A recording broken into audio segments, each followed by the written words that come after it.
नमस्कार। Astro harmony में आपका फिर से स्वागत है।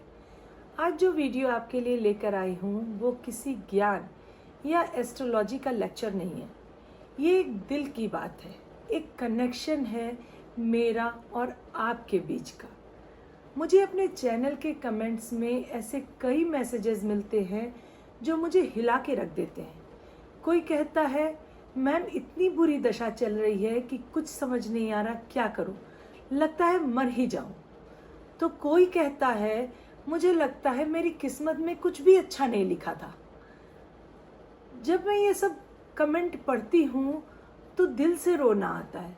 मुझे लगता है काश मैं उनका हाथ पकड़ के उनसे ये कह पाती सब ठीक हो जाएगा, ये टाइम है, बीत जाएगा, हिम्मत नहीं हारते। ये वीडियो उसी हाथ थामने की कोशिश है। अगर आप भी किसी ऐसे फेज से गुजर रहे हैं तो ये वीडियो आपके लिए है। इस वीडियो में हम बात करेंगे जब किस्मत साथ नहीं देती तो इसका एस्ट्रोलॉजिकल मतलब क्या होता है। क्या इसमें 7 चक्रास भी इन्वॉल्व हैं या कौन सा स्पिरिचुअल रेमेडीज है जो आपको एक लाइट दे सकता है या एक रोशनी तक ले जा सकता है, और एक दिल से निकला हुआ मैसेज है उन लोगों के लिए जो गिव अप करने की सोच रहे हैं। तो चलिए शुरू करते हैं। जिंदगी हर किसी को एक बार ऐसे मोड़ पर लाकर खड़ा करती है जहां लगता है अब बस, अब मुझसे और नहीं होता। कभी करियर बर्बाद हो जाता है तो कभी दिल टूट जाता है और कभी घर के लोग समझने के बजाय और ज्यादा दर्द देते हैं और कभी कभी तो खुद से भी दूरी बन जाती है। ऐसे वक्त में सब कुछ बेकार लगता है, जीवन में कोई भी रंग बचा ही नहीं होता। और सबसे ज्यादा डिफिकल्ट बात ये होती है कि जब इंसान अकेला फील करता है उस टाइम लाइफ में चैलेंजेस बहुत ज़्यादा होते हैं। लेकिन दोस्तों, आपका दर्द आपकी कमज़ोरी नहीं है, वो तो इस बात का सबूत देती है कि आप एक इमोशनल पर्सन हैं और जिसमें इमोशन होता है उसमें खुद को चेंज करने की ताकत भी होती है। एस्ट्रोलॉजी कहती है कि हर समय एक जैसा नहीं होता। कुंडली का ग्रह भी जो है वो रात और दिन जैसे घूमता रहता है। शनि महादशा, राहु की दशा या केतु की अंतरदशा, ये कॉम्बिनेशन सबसे ज्यादा इमोशनल और मेंटल टेस्ट लेते हैं आपके, और आपको लगता है उस टाइम पीरियड में कि सब कुछ बहुत स्लो हो गया है और हर एक तरफ आपको सिर्फ और सिर्फ रुकावट ही मिलती है। चाहे वो आपका करियर हो, चाहे वो आपकी पर्सनल ग्रोथ हो, आपकी फैमिली से रिलेटेड हो, आपके लव अफेयर से रिलेटेड हो या आपको खुद को समझने से रिलेटेड हो, बट पूरे जगह पे कंफ्यूजन और पूरे जगह पे एक ब्रेक लगा होता है। हर चीज बहुत, जैसे कहते हैं ना, स्लो, उस तरह से चल रहा होता है। लोग ये बात समझते ही नहीं है कि दशाओं के वजह से लाइफ में प्रॉब्लम्स आती हैं, क्योंकि वो एक लॉन्गर टाइम होता है जो हमारे लाइफ पे इम्पैक्ट देता है। बट ऐसा नहीं है कि अगर शनि की दशा आपकी है 19 साल की तो पूरे 19 साल आपके खराब होंगे। उसमें कुछ दशाएं होंगी आपके हॉरोस्कोप के हिसाब से जो प्लैनेट आपके लिए बेनिफिशियल नहीं होंगे, तो जब उनकी अंतरदशाएं आएंगी तो वो टाइम पीरियड आपके लिए बहुत चैलेंजिंग होगा। तो ये समझिए कि जैसे अगर शनि की महादशा है या राहु की महादशा है, जैसे राहु की महादशा होती है वो आपके दिमाग को बहुत चैलेंजेस लाती है। तो इस तरह की जो महादशाएं होती हैं वो महादशा आपको प्रॉब्लम्स देती हैं। कभी कभी सन की महादशा या मून की महादशा, ये दशाएं भी आपके लिए प्रॉब्लम क्रिएट करती हैं।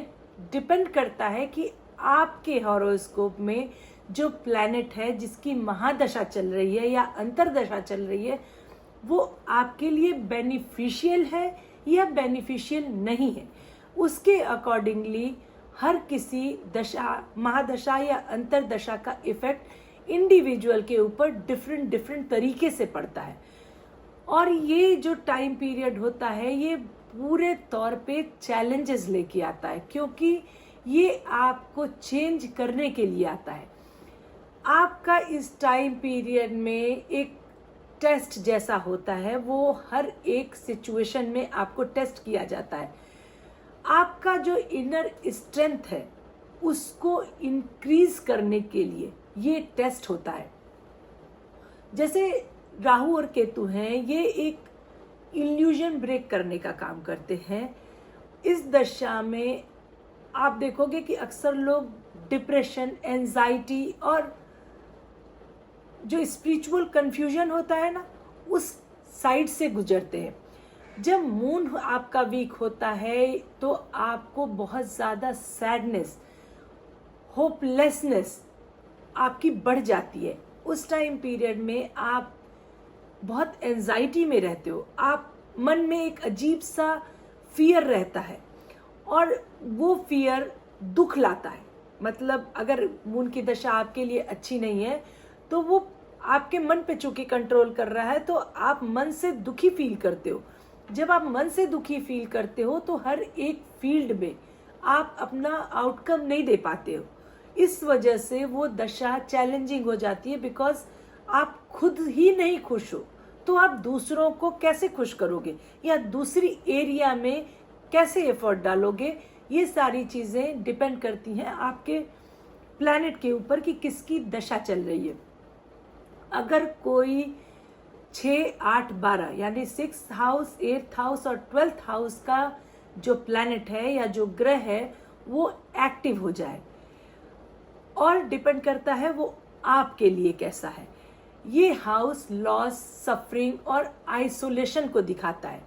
इनका काम होता है आपकी ग्रोथ के लिए पुरानी चीज़ों को सरफेस पे लाना। तो ये जो टाइम होगा ये बहुत ही ज़्यादा डिफिकल्ट टाइम होगा। 8th हाउस में अगर आपके राहु हैं और उनकी दशा चल गई तो आपका दिमाग परेशान रहेगा। आपको हर एक जगह पे एक फियर टाइप की फीलिंग रहेगी, और यही राहु आपको स्पिरिचुअल साइड भी ले जा सकते हैं। आप मोर ऑकल्ट साइड या स्पिरिचुअल के साइड या कोई एक चीज पे डीप रिसर्च करना, ये सारे काम भी करते हैं। तो डिपेंड करता है कि ये जो दशाएं या अंतरदशा है या ये जो 6, 8, 12 के ग्रह हैं ये आपके लिए डिफिकल्ट टाइम लेके आए हैं, नेगेटिव टाइम लेके आए हैं कि पॉजिटिव टाइम लेके आए हैं।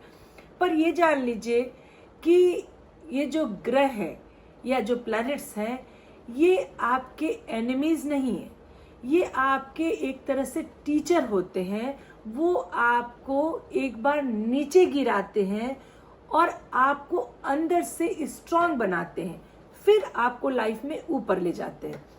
तो जो ये दशा या महादशा है, महादशा या अंतरदशा है, ये जो पीरियड है ये पीरियड चैलेंजिंग हो सकता है, पर जरूरी नहीं है कि पूरा 19 ईयर या वीनस की महादशा का 20 ईयर्स ये पूरा आपके लिए चैलेंजिंग हो, ऐसा नहीं होता। तो इस बात को आपको समझना चाहिए कि जो टाइम पीरियड है वो शॉर्ट पीरियड है, होगा 3, 4 साल, 5 साल हो सकता है लगातार। लाइक एक दशा महादशा चल रही है जो ऑलरेडी आपके लिए बहुत बेनिफिशियल प्लैनेट नहीं है, उसमें जो अंतरदशा आई वो आपके लिए बेनिफिशियल नहीं है। सपोज शनि की दशा चल रही है, शनि में जब शनि की दशा आई आपके लिए शनि बेनिफिशियल नहीं है, तो हो सकता है आपके लाइफ में बहुत ज्यादा चैलेंजेस आए। ऑलरेडी 9 ईयर के लिए शनि आपके लाइफ को कंट्रोल कर रहे हैं, आपके पूरे हॉरोस्कोप को कंट्रोल कर रहे हैं। अब उसमें अंतरदशा आ गई तो अगेन वो आप पे कंट्रोल उनका ज्यादा हो गया। सपोज उसके बाद राहु की दशा आई जो या दूसरे किसी प्लैनेट की दशा आई जो अगेन आपके लिए बेनिफिशियल नहीं है, तो होगा क्या कि हो सकता है आपके 5-6 साल बहुत अच्छे न गुजरे, पर ऐसा नहीं होता कि कोई भी महादशा जो आती है वो पूरी टाइम के लिए आपको प्रॉब्लम्स देके जाती है। आपको ये समझना पड़ेगा कि आज रात है तो कल सुबह होगी। आपको थोड़ा पेशेंस से अपने को चेंज करने की और उस दशा को एक्सेप्ट करने की पावर इंक्रीज करना पड़ेगा और अपने अंदर आपको स्ट्रांग बनना पड़ेगा। अभी सिर्फ एस्ट्रोलॉजी के बारे में बात किया, पर अब बात करते हैं 7 चक्रास का। इसका भी हमारे ऊपर काफी ज्यादा इफेक्ट पड़ता है। चक्र सिस्टम जो है वो आपके अंदर की एनर्जी को समझाता है। जब आप कहते हैं मेरा मन नहीं लगता, मैं खुद से सेटिस्फाई नहीं हूँ, मुझे कुछ भी नहीं आता, या मैं कुछ भी नहीं हूँ, कोई मुझको प्यार नहीं करता, या मेरा लक ही खराब है, तो ये सब साइन होते हैं कि आपके चक्रास जो हैं वो ब्लॉकेज है। जब आपको पैसा, सेफ्टी या स्टेबिलिटी की चिंता होती है, तब आपका रूट चक्रा ब्लॉक होता है। आपको लगता है मैं अकेला हूँ, मेरे पास कुछ नहीं है। ये चक्रा सर्वाइवल और सेफ्टी के लिए होता है। तो आप देखेंगे कि आपका रूट चक्रा उस टाइम पीरियड में सही नहीं चल रहा। जब आपको जॉब, पैसा या घर की टेंशन होती है तो ये चक्रा ब्लॉक हो जाता है।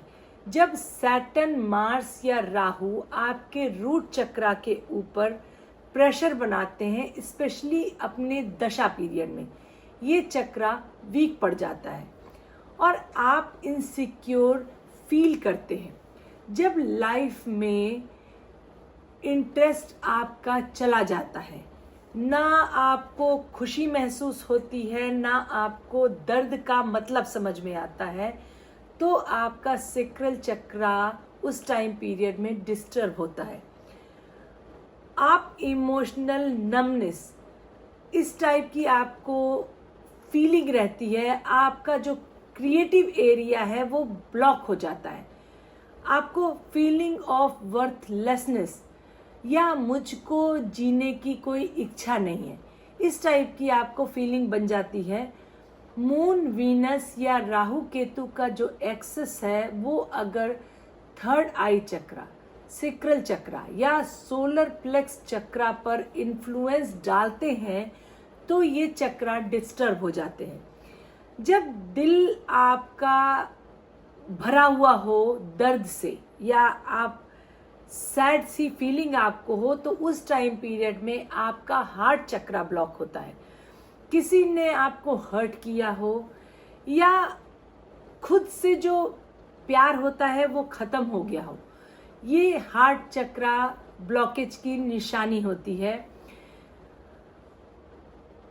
आप इस टाइम पीरियड में देखेंगे कि जब मून, वीनस, सैटर्न, जब ये 4th हाउस या 4th चक्रा के ऊपर अफेक्ट करते हैं, मतलब ट्रांजिट में अगर मून, वीनस या सैटर्न है, या फिर इनका जो इफेक्ट है वो अगर आपके 4th हाउस या 4th चक्रा से कहीं से कनेक्ट होता है, तो जो आपके प्यार का जो फ्लो है ना वो रुक जाता है। जब आप होपलेसनेस या कंफ्यूजन फील करते हैं तो आपको अपना रास्ता नहीं दिखाई पड़ता। आपको लगता है मेरे पास कोई पर्पस ही नहीं है, मतलब जैसे कहते हैं ना जीने का कोई पर्पस नहीं है, तब आपका जो थर्ड आई चक्रा है वो ब्लॉक हो जाता है। जब केतु या राहु थर्ड आई पे असर डालते हैं, स्पेशली इफ मून और मरकरी वीक हो, तो इंसान अपने इंट्यूशन से कट जाता है।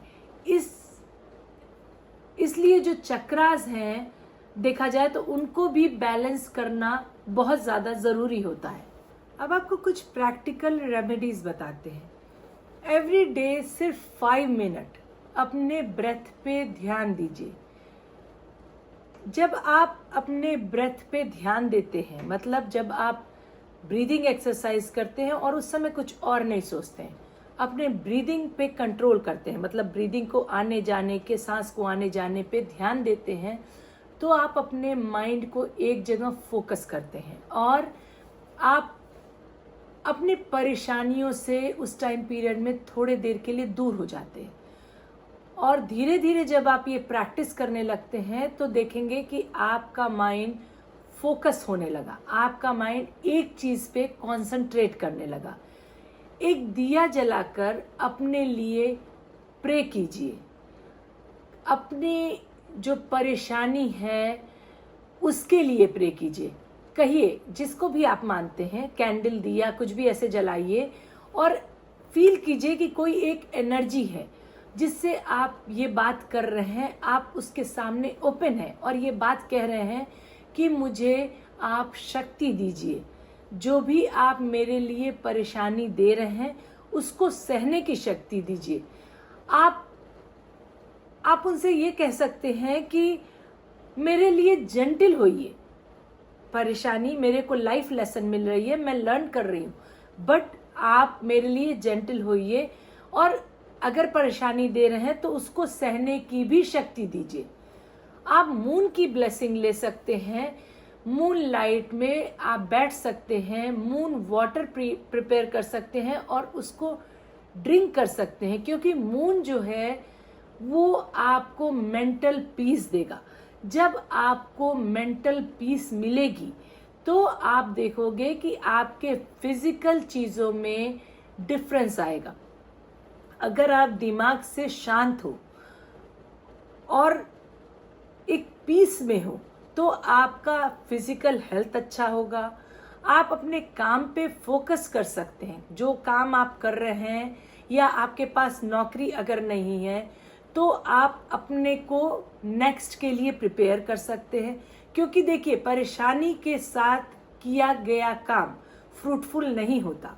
अगर आप बहुत टेंशन में हैं, चाहे वो रिलेशनशिप को लेके हो, चाहे आपकी जॉब को लेके हो, चाहे आपके मनी को लेके हो या आपके एजुकेशन को लेके हो, जिस भी फील्ड में अगर आप बहुत ज़्यादा परेशान हैं तो आप अपना 100% नहीं दे पाएंगे, क्योंकि दिमाग आपका ऑलवेज परेशानी को सोचेगा, उसके सोल्यूशन के साइड नहीं जाएगा। तो अगर आप अपने माइंड को काम करते हैं, अपने मेंटल पीस पे ध्यान देते हैं, तो आप देखेंगे कि आपको धीरे धीरे रास्ता दिखेगा। आप पीसफुल रहेंगे माइंड से, अपने को इम्प्रूव करने की कोशिश करेंगे, चाहे वो रिलेशन हो, चाहे वो आपका एजुकेशन हो या आपकी जॉब हो। आपके पास जॉब नहीं है, बट हो सकता है आप एंजाइटी और परेशानी में इतने ज़्यादा हैं कि आप सोच ही नहीं पा रहे हैं। हो सकता है आपके पास कोई और एबिलिटी हो, आप आज जॉब में परेशान हैं, आपके पास जॉब नहीं है, आप कंप्यूटर में हो या किसी पढ़ाई में हो सकता है आप दूसरों को पढ़ाने लगो, उससे पैसे कमाने लगो। सबसे पहले आपको क्लियरिटी चाहिए, आपके माइंड को पीस चाहिए, तो रास्ता अपने आप बनता जाता है। पर जब माइंड ही क्लियर नहीं होता तो रास्ता भी आपको दिखाई नहीं देता। आपके सामने रास्ता होगा पर आप सिर्फ इसी धुन में पड़े होगे, मेरा तो कुछ नहीं अच्छा हो रहा, मेरा तो दशा चल रही है, मेरा सब गड़बड़ हो रहा है, दशा चल रही है, मेरा दिमाग काम नहीं कर रहा, मेरे को नौकरी से निकाल दिया गया, मेरे से पैसा नहीं आ रहा। रास्ता मिलेगा, देखने की तो कोशिश कीजिए। अगर पॉसिबल हो तो ग्राउंडिंग कीजिए, क्योंकि जब आप ग्राउंडिंग करते हैं, नेचर से कनेक्ट होते हैं, तो आप काम होते हैं, मतलब पीस मिलती है। और मेडिटेशन करना, अपने को पॉजिटिव अफर्मेशन देना, खुद से प्यार करना, खुद की वर्थ समझना, ये सारी चीज़ें इतनी ज़्यादा ज़रूरी हैं आपको उस दुख भरी जिंदगी से बाहर निकालने की। क्योंकि देखिए, जो दशा है वो जितनी देर के लिए आई है, जितने साल के लिए आई है, वो आप बदल नहीं सकते हो। आप एस्ट्रोलॉजर के पास जाके अपनी कुंडली दिखा के उनसे उपाय पूछ सकते हो, वो उपाय कर सकते हो। पर ये मैजिक नहीं है कि आपने उपाय किया और मैजिक हुआ और आपका सब कुछ, अगर आपको कष्ट झेलना है उस दशा में तो वो मैजिक हो गया और सब कुछ एकदम ठीक हो गया, ऐसा नहीं होगा। एस्ट्रोलॉजर भी आपको उपाय बताएगा, उसको बियर करने का उपाय बताएगा। ये नहीं है कि उसको मैजिक करेगा। लेकिन सबसे ज़रूरी जो चीज़ है वो आपको खुद को चेंज करने की है, अपने एटीट्यूड को चेंज करने की है, अपने माइंड को चेंज करने की है। वो जो नेगेटिव थॉट है उसको पॉजिटिव में क्रिएट करने का है।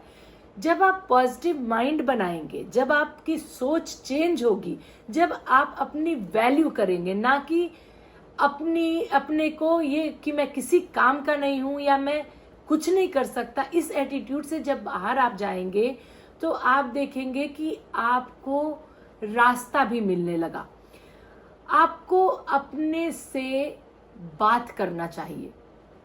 सुनने में बहुत सिली लग रहा है, लेकिन ट्रस्ट कीजिए कि अगर आप खुद से कनेक्ट होते हैं, खुद से मतलब ये जो फिजिकल बॉडी है, इस फिजिकल बॉडी को सोल से, अपने दिल से कनेक्ट करने की कोशिश कीजिए, उससे बात कीजिए। उससे आप और उसका जब कनेक्शन सही होगा ना, तो आप देखेंगे कि आपके अंदर चेंजेस आ रहे हैं, क्योंकि आप सोल से हैप्पी होने चाहिए। जब आप अंदर से ही दुखी हो तो फिजिकल बॉडी आपका किसी भी फील्ड में सपोर्ट नहीं करेगी। इसलिए अपने सोल से कनेक्ट बैठिए, 5 मिनट अपने से 10 मिनट आस्क कीजिए कि क्या दुख है, क्या हमारे को गलत मैं कर रहा हूं। जैसे कहते हैं ना, जज नहीं बट अपने को समझने की कोशिश, मैं क्या चाह रहा हूं, क्या मुझे रास्ता और मिल सकता है, क्या मैं ऐसा भी कर सकता हूं, क्या मैं वैसा भी कर सकता हूं। अगर आप अपने सोल से कनेक्ट करने की कोशिश करेंगे तो आप देखेंगे कि आपको रास्ता भी मिलने लगेगा, क्योंकि आपका जो दिल कहेगा वो चीज़ें धीरे धीरे सही होने लगेंगी अगर आप इस फिजिकल बॉडी को उस जगह पे इम्प्लीमेंट करना शुरू करेंगे। आपकी कोई भी दशा चल रही हो, आप एस्ट्रोलॉजर जो है आपको हेल्प करेगा। चेंज आपको करना है। वो आप एस्ट्रोलॉजर भी देखिए तो वो आपको रेमेडीज बताएंगे, रेमेडी आपको करनी है। तो हर एक जगह अगर आप देखो तो आपका इनिशिएट करना फर्स्ट थिंग है। जैसा आप इनिशिएट करोगे, अगर आप सिर्फ नेगेटिविटी के साइड इनिशिएट करोगे तो लाइफ में आपको कुछ नहीं दिखेगा। पर अगर आप अपने माइंड सेट को चेंज करोगे, बताई गई रेमेडीज को फॉलो करोगे, तो धीरे धीरे चेंजेस आएंगे। ये एक दिन में पॉसिबल नहीं है कि आंख खुली और लाइफ टोटल चेंज हो गई। और अकेले आप नहीं हो, पूछोगे तो हर की लाइफ में कभी ना कभी ऐसा जरूर हुआ है कि जब लगता है कि बस अब कुछ नहीं बचा है, कोई रास्ता नहीं है, लेकिन आदमी अपने आप को चेंज करने की कोशिश करता है, रास्ता को ढूंढने की कोशिश करता है। आपको ये जान लेना चाहिए कि ये जो लाइफ है ये हमें मिली है, सजा देने के लिए नहीं मिली है। ये हमारी एक जर्नी है और इस जर्नी का सबसे बड़ा लेसन यही है कि हम जो है वो कुछ नया सीखें, कुछ करें। आज चीजें खराब हुई हैं, कल को चीजें अच्छी होंगी। आपको वेट और बिलीव करना पड़ेगा, खुद पे बिलीव और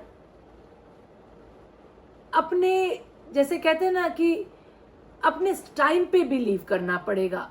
ये मान के चलिए कि आज अंधेरा है तो कल रोशनी जरूर होगी। ऐसा नहीं है कि हमेशा लाइफ में डार्कनेस बनी रहे। ये जिंदगी एक रिवर की तरह है जो कि कभी शांत होती है और कभी तूफान भरी होती है, पर वो रिवर कभी रुकती नहीं है। वैसे ही हमारी लाइफ जो है वो कभी रुकती नहीं है। आज कष्ट हो सकता है, कल खुशी आ सकती है। आपको सिर्फ क्या करना है, आपको अपने इस दर्द को सहना है, उससे लड़के आगे बढ़ना है। इस दर्द को या उस प्रॉब्लम्स को अपनी स्ट्रेंथ बनानी है। तो बस आप ये मान के चलिए कि रुकना नहीं है, क्योंकि हर एक अंधेरे के बाद एक नई सुबह जरूर होती है। ये अगर सोच के आप चलते हैं और इस विश्वास के साथ अपने पे कॉन्फिडेंस रखते हैं, कुछ नया करने की सोचते हैं, खुद से कनेक्ट होने की सोचते हैं, तो आप देखेंगे ये डिफिकल्ट फेज जो आपका है वो बीत जाएगा और आप एक नए रूप में नई चीज़ें अच्छी लाइफ के साथ अपनी चीज़ों को एक्सेप्ट करेंगे। अगर आप ये वीडियो अभी देख रहे हैं और आपको लगता है कि आपका सब कुछ खत्म हो गया, तो एक बार फिर से जिंदगी को अपने मौका दीजिए। मैं यहाँ पर आपके साथ हूँ, आपके लिए हूँ। अगर आपको ये वीडियो हेल्पफुल लगा तो प्लीज़ लाइक कीजिएगा, कमेंट कीजिएगा और शेयर कीजिएगा। हो सकता है कि कोई और हो जिसको इसकी ज़रूरत हो। आप सबको मेरे दिल से मेरा खूब सारा प्यार और खूब सारी ब्लेसिंग। अपना ध्यान रखिएगा, निराश मत होइएगा। ये लाइफ है, मेरी भी लाइफ में प्रॉब्लम्स आती हैं और बस ये जान लीजिए कि हम सबको इतनी हिम्मत चाहिए कि हम उससे फाइट कर सकें और आगे बढ़ सकें। निराश होने से ज़िंदगी नहीं कटती। मिलती हूँ अगले फिर वीडियो में एक नए कंटेंट के साथ, एक नए हीलिंग मैसेज के साथ। तब तक के लिए नमस्कार। अपना ध्यान रखिएगा।